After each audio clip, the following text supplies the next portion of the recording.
Halo teman-teman, ketemu lagi di YouTube channel Cara Mudah, Hidup Itu Mudah ya. Jadi hari ini saya pengen cerita tentang cara mudah mengurus yang namanya backup donor. Jadi kemarin ini baru banget lagi ada case gitu ya. Jadi di salah satu keluarga itu ada yang harus dioperasi. Nah, pada saat operasi ini biasanya dari dokter itu kadang-kadang minta kita untuk nyari yang namanya backup donor. Jadi sebetulnya secara proses nih teman-teman. Jadi rumah sakit itu biasanya di pagi hari saat mereka akan menyelenggarakan operasinya, mereka itu akan minta darah lah istilahnya ya ke PMI. Jadi kebetulan case-nya ini kan di Bandung nih. Jadi dari rumah sakit ini minta darah, misalnya golongan darahnya O misalnya. Nah, mereka akan pagi-pagi telepon nih ke PMI minta golongan darah O untuk rumah sakit tertentu misalnya. Nah, kemudian kalau misalnya si PMI-nya kebetulan lagi nggak punya stok, nah disitulah sebetulnya ada kondisi yang gawat gitu ya kalau misalnya kita ini adalah keluarga pasien gitu. Makanya itulah dokter ataupun rumah sakit biasanya meminta si pasien itu untuk mencari backup donor. Nah, backup donor ini kalau itu istilahnya seperti kita udah nge-tag lah istilahnya ya, udah booking stok darah yang ada di PMI itu untuk keperluan operasi kita. Nah, ternyata prosesnya itu kenapa saya juga bikin podcast ini ya, karena pengen cerita ini ke teman-teman bahwa kondisi atau realnya itu seperti apa. Karena waktu saya memproses tuh ada sedikit kebingungan. Kadang dokternya bilang gini, rumah sakitnya bilang gini, PMI-nya bilang beda lagi gitu ya. Jadi saya pengen cerita tentang panduan-panduannya supaya teman-teman bisa lebih mudah. Nah, pertama itu teman-teman harus minta yang namanya surat rekomendasi. Jadi surat rekomendasi ini yang ngeluarin adalah dokter yang akan melakukan operasi tersebut. Jadi beberapa paling aman itu sebenarnya seminggu sebelumnya itu teman-teman udah minta surat rekomendasi untuk diberikan ke PMI. Jadi di surat rekomendasi ini nanti dokternya ini akan tulis donor darahnya ini untuk pasien siapa sih, atas nama siapa, nomor nomor pasiennya berapa, di rumah sakit mana, dibutuhkannya tanggal berapa dan lain-lain. Jadi kunci utamanya adalah dari surat rekomendasi. Nah, surat rekomendasi ini nanti ditangani oleh dokter tersebut ya dengan kop rumah sakitnya.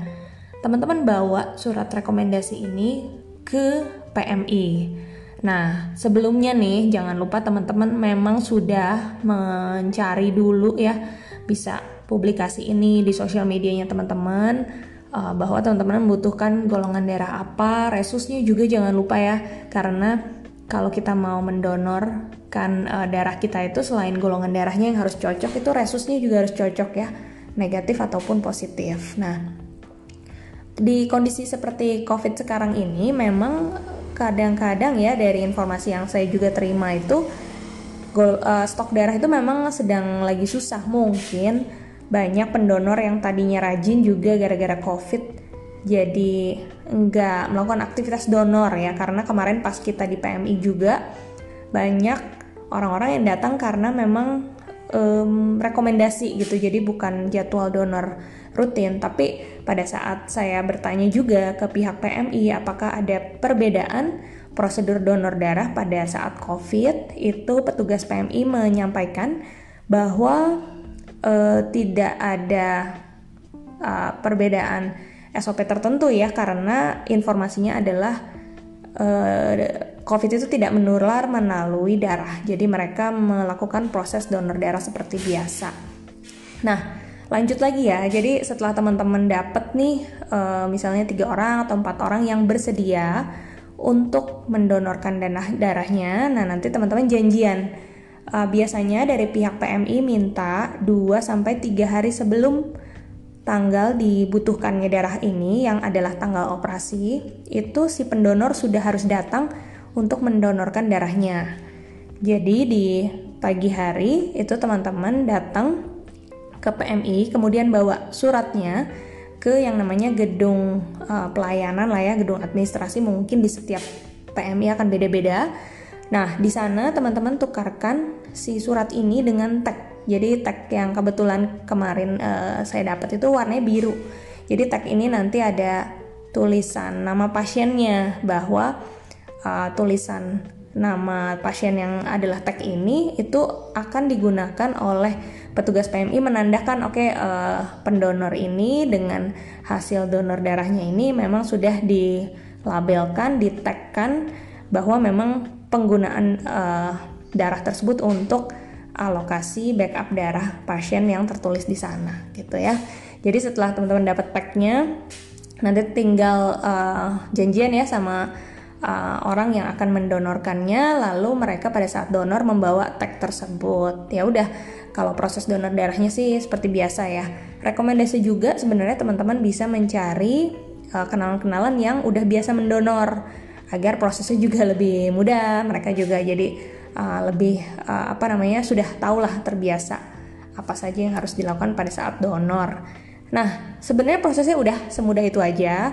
Karena nanti di hari H-nya pihak rumah sakit yang akan berkoordinasi langsung dengan pihak PMI. Jadi caranya memang cukup mudah ya, tapi ada beberapa kunci penting tuh, seperti surat rekomendasi, kemudian 2-3 hari sebelum itu donor harus sudah dilakukan. Nah, ini penting buat teman-teman tahu supaya tidak terlewat waktunya ataupun ada proses administrasi yang kelewat. Oke, itu aja sharing dari saya. Semoga informasi ini bisa bermanfaat buat teman-teman yang lagi cari backup donor.